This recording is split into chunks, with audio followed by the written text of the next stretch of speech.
Dos afirmaciones. Primero, la Constitución venezolana es terriblemente sensible con los pueblos indígenas.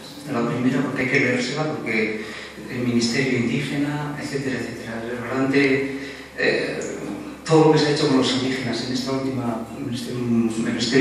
último proceso ha sido impresionante. Hay que verlo porque es impresionante. Segunda parte. Yo vivo en Chichiriviche y aquí en un pueblito de Ciudad que aquí, otro que vive allí, en Chichiriviche, allí en Venezuela, y aquí. En el caserío aquí, el internet funciona, pero terriblemente mal. En Venezuela, en Chichiriviche, que es un pueblito allí pequeño, en la costa del Falcón, funciona terriblemente rápido. Quiero decir que ahí se están haciendo unos cambios muy fuertes en ese sentido. El gobierno bolivariano está haciendo unos cambios terribles. Y la pregunta a mí me interesa muchísimo, porque me parece de ingeniería política verdaderamente preciosa y de participación, el tema de los consejos, cómo comienza el Estado desde los consejos comunales y la comuna, ¿no? Como es una fórmula nueva y, joder, me encantaría poderla traspasar aquí, que es imposible, ¿no? Pues, todo es a través de las elecciones, del tema representativo, etcétera. Me gustaría que esté el doctor Rito aquí. Bueno, dos cosas. Primero, sobre las políticas efectivas indígenas y la Constitución. En realidad, la Constitución concede efectivamente el derecho a la conservación de la cultura, a considerarse pueblo, pero aclara, no en el sentido de pueblo que le da el derecho internacional, y además a sus hábitats. Entonces, en ese sentido, hay un reconocimiento de los derechos a preservación cultural, etcétera, etcétera. Yo me he movido por los pueblos indígenas, yo me he movido, explorado, me he metido, etcétera, en diversos sitios, desde el Delta, la Guajira, el territorio Amazonas, que ahora es un estado Amazonas. En Venezuela hay un derecho de representación en la Asamblea Nacional de un número determinado de diputados indígenas, aunque no hayan reunido el número de votos. Es decir, aunque vamos a poner que en determinado momento se requieran algo así como 50.000 votos para elegir un diputado, pues aunque se logren 10.000 o 12.000 o mucho menos, esa representación mínima puede crecer muchísimo más. Discriminación positiva. Pero, exacto, pero puede crecer más, es decir, si se obtienen más diputados, pero si obtienen menos de las cuotas, tienen de todos modos los diputados. Hay un ministerio de asuntos indígenas, también que es además ocupado por una indígena originaria. De modo que en ese sentido se ha intentado y tratado de hacer todo lo posible. En Venezuela habrá, como dije, 172.000 indígenas y están antropológicamente divididos en 34 etnias. Se considera la etnia no por un factor racial ni etnológico, sino por la cuestión cultural, el idioma que se habla. Algunos de esos idiomas, como el añú paraujano, tienen 4 hablantes, es decir, se van a conservar antropológicamente, pero en otros casos son la etnia que tiene más pobladores es la guayú, que está en la Guajira, tendrá como el 60% de la población indígena de toda Venezuela.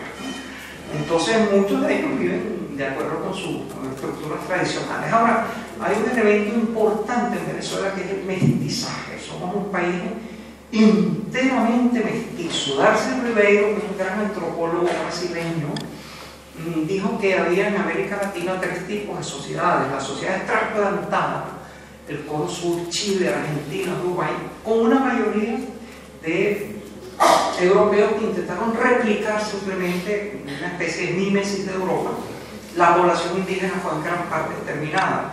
Las sociedades tradicionales, en donde grandes grupos de indígenas mantienen una forma de vida tradicional, y las sociedades nuevas, en donde un poderoso mestizaje ha creado una realidad social enteramente nueva.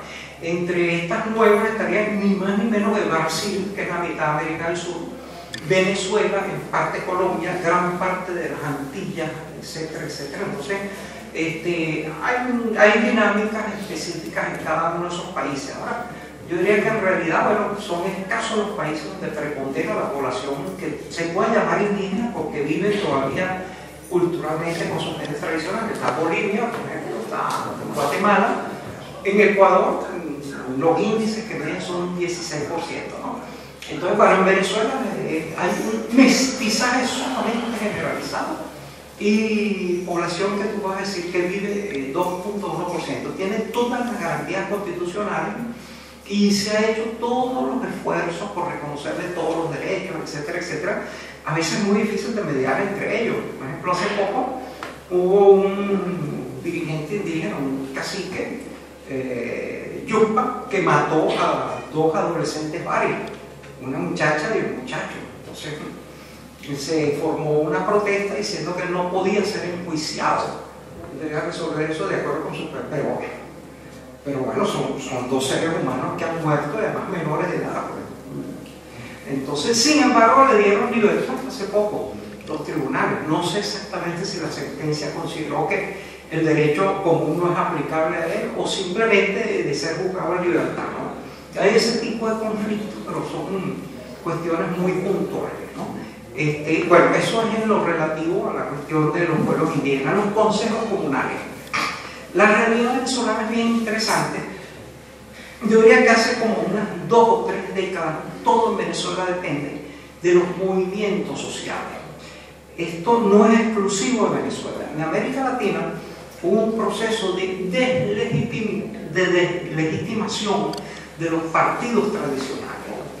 Los partidos tradicionales de repente, bueno, se ligaron con las oligarquías, con el Fondo Monetario, etc. Y empezaron entonces a perder las grandes militancias que habían tenido. Ustedes han visto así que grandes partidos como el PRI pierden el poder, el APRA del Perú casi desaparece. En Ecuador los partidos tradicionales también, entonces viene el conjunto de movimientos sociales, los suplantan. En Colombia la situación es extraña, Uribe crea un partido propio, etc. Los partidos tradicionales en Brasil también, entonces el Partido Trabajista surge, etc. Entonces en Venezuela, desde 1958 más o menos, la vida política pivotó alrededor de un partido socialdemócrata, Acción Democrática, y uno social cristiano llamado COPEI, pero a raíz de la explosión social del 89 y después hubo una oleada de movimientos sociales que terminaron barriendo eso. Esos movimientos sociales llevaron a Chávez democráticamente al poder. Ojo, aquí repite tanto el país que es un déspota, autócrata, autoritario, etcétera, que se olvida que ha ganado como 14 elecciones consecutivas y que la única que perdió la reconoció inmediatamente, perdió una reforma constitucional por 50.000 votos, inmediatamente no, como no, está reconocido. Entonces, ahora, esos movimientos llevaron a Chávez al poder y además salvaron a la democracia del proceso bolivariano cuando hubo el golpe de Estado.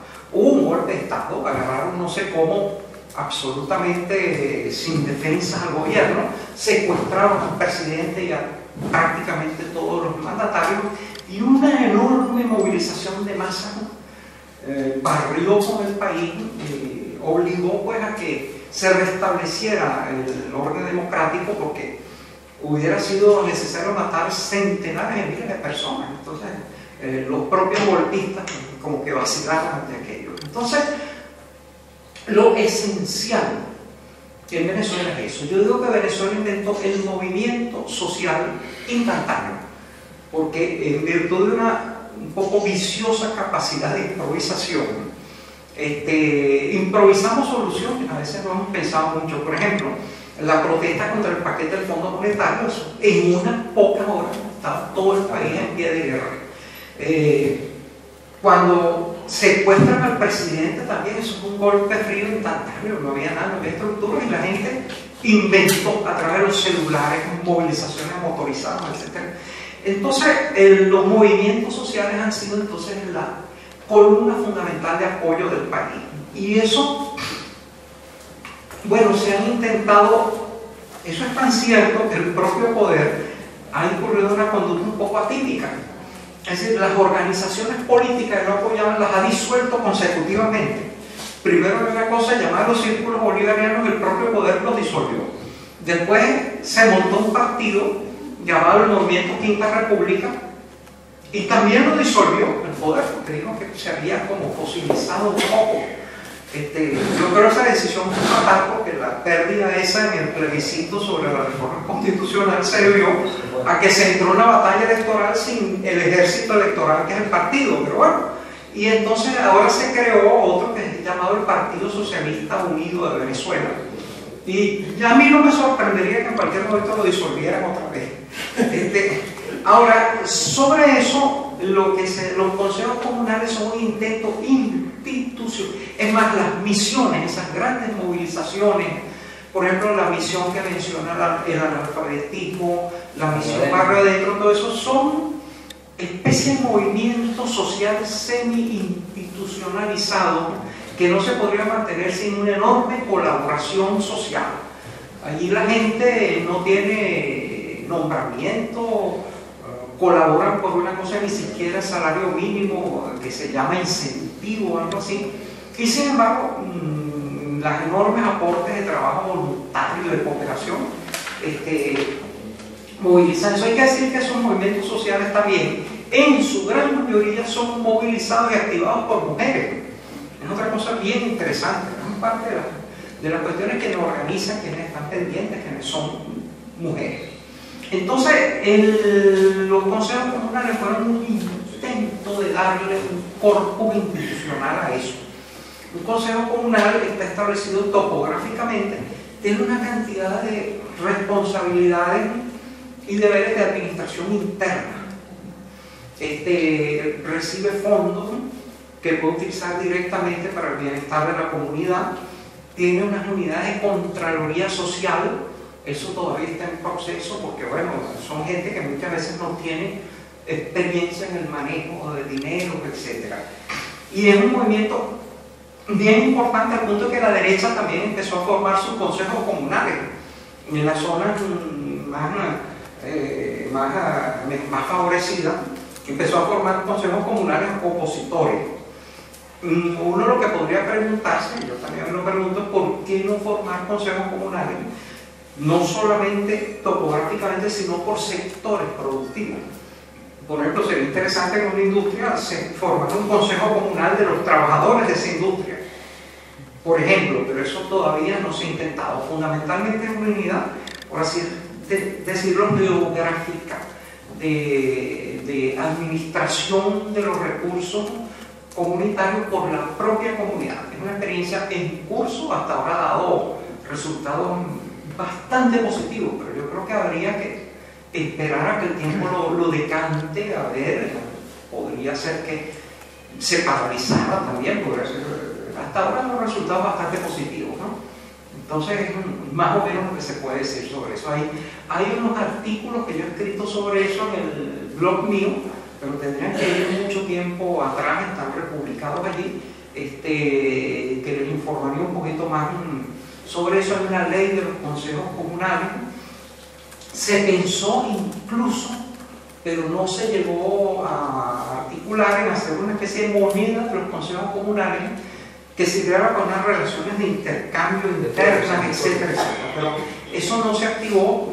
Yo creo que afortunadamente, porque quizás si hubiera prestado abuso, quizás mucha gente habría empezado a circular demasiado de ese tipo de moneda interna comunal, etcétera, y eso habría creado una circulación monetaria fuera del sistema regulado. Entonces, eso es más o menos lo que puedo decir. Hay un ministerio de los consejos comunales, de las organizaciones sociales, mejor dicho. Y entonces, bueno, yo creo que esa experiencia funciona, es la base de una democracia. Hay una democracia directa en los consejos comunales para la elección de las autoridades y de las políticas. Y eso empezó a través de una serie de experiencias que empezó con las mesas de agua.